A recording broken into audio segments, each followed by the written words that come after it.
If there's one thing that could be said, I love R-Type. So the chance to go back and review Super R-Type felt like a no-brainer today, especially as it's one of the early releases on the Super Nintendo. Then I realised the checkpoints in this game are few and far between. Few being none, and far being nowhere near this game. And thus, my nostalgic trip back to my favourite shoot-'em-up franchise came crashing back to reality. I start a game, happily coast through the first level, all the way through to first stage boss, get totally obliterated as I didn't see the attack button straight away, and then restart at the beginning of the stage and do it all again. Yay! You see, normally I don't mind this kind of thing. It helps you learn from mistakes and you progress through memory. It's a simple premise and it's a great game for a shoot 'em up. The first stage in this case, it just felt bland. There's nothing really challenging here for the first 3 minutes, and you're cruising through until you kind of reach the boss. Who obviously quickly dispatches you. And there's no real clues given straight away as to where the safe zones are, or where the potential warnings are going to happen for the attacks. And this occurs with the second stage as well. The boss's weak spot is designed really to entice new players into attempting to destroy the boss before completely obliterating you with a giant cannon shot of a laser blast. And the way you figure this attack out is it's kind of the same. It's you die, you respawn, you die again, rinse, repeat, until luck will have a solution. Yep, once you know the trick, once you know the pattern to defeat any boss in this game, and once you slog through the level again, those bosses are a walkover. And in my mind, this feels like a very poor way of making a difficulty curve. We see it nowadays as a kind of block into any game development, this is a pay barrier that you either have to unlock additional content for, or it forces you down a series of side quests as a way of padding out the game.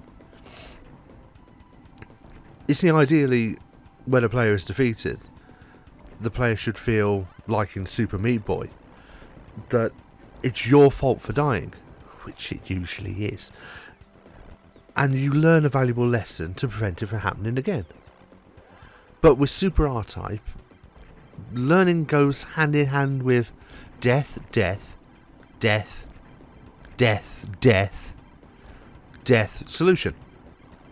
And it presumes you'll try everything until you succeed. And that just feels unfair to the player. Especially considering both the design and the music of this game are absolutely fantastic. They really do hit the mark. You see, like Gradius 3 before it, one of the original launch titles on the Super Nintendo, Super R-Type also fails really. It falls down when it's the fan with slowdown on screen as it tries to juggle multiple assets and struggles until normality is resumed. And this isn't the fault of the game. That's a hardware issue. It's an annoyance on top of a kind of mundane exercise you plod through the stage that it almost drives you to the end of, why am I playing this? Why am I still hit and continue to go and suffer more of this onslaught? And yet, maybe that was luck of the draw with there being so few shoot 'em ups on the Super Nintendo during this period.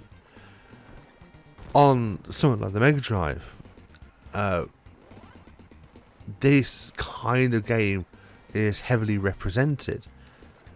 The Super Thunder Force 4 is exactly one I can think of straight at the top of my head. There's a beautiful example of a great shoot 'em up with great sequencing. And yet it felt that Super R-Type here was almost given a bit of a free pass, purely because at the point of time it was released during 1990, it was, during the 90s, it was almost because of the brand name, it was allowed exception. You see, overall between these two games, between Gradius 3 and Super R-Type, I'd always pick Gradius 3. It's a better game to play. It's a better series of stages to manoeuvre through. R-Type may have had the cooler bosses and the branding, but Gradius will always be a far superior game in itself. That's not to say there isn't some plus points with this. The graphics are absolutely superb. Yeah, you only have to look through each stage as you gradually plough through boss after boss and wave after wave to see exactly how much effort was put in by the developers onto this. So I'm not trying to criticise in shortcomings in that respect.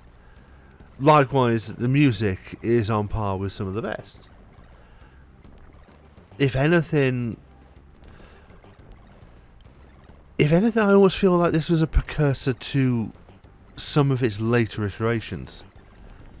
I'm really looking probably a generation ahead here, but Super R-Type was it made do. It was an advancement from the 8-bit microcomputers and the console brethren we had before, and yet it wasn't fully realised until truly R-Type Final on the PlayStation 2, when it gave you a method to constantly achieve yourself against high scores, when it put more emphasis onto exploratory routes, rewarded you with different spacecraft, awarded you with the idea that to collect hundreds of different types of craft and the history behind them all, at least within the game's own history. It almost felt an achievement as you pursued and learnt the tactics and particularly the mannerisms of each craft. Here it feels almost cut down exercise.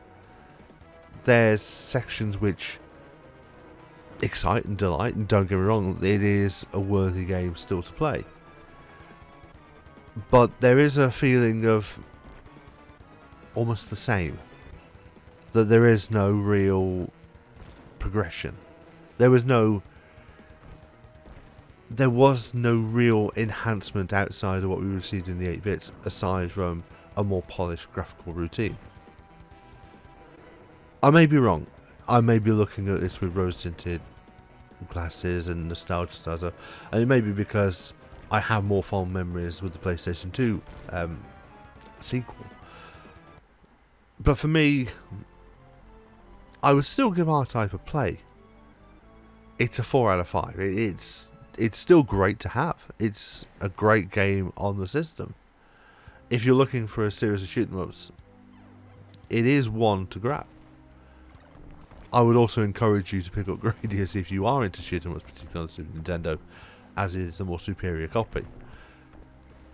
But as a whole, and to summarise, this, it's 4 out of 5. The graphics are great for the period of time it came out. The sound is exceptional and keeping in line with the franchise. Longevity, it can still be a pick up and play. It can still be entertaining now as it was 30 years ago. So for me, I think it's more personal preference. And everyone has one of those. For more reviews like this, check out that retrovideogamer.com for the latest news, reviews, retro footage, retro reviews, and everything else in between. Until then, like, comment and subscribe, and I'll see you next time. Take care.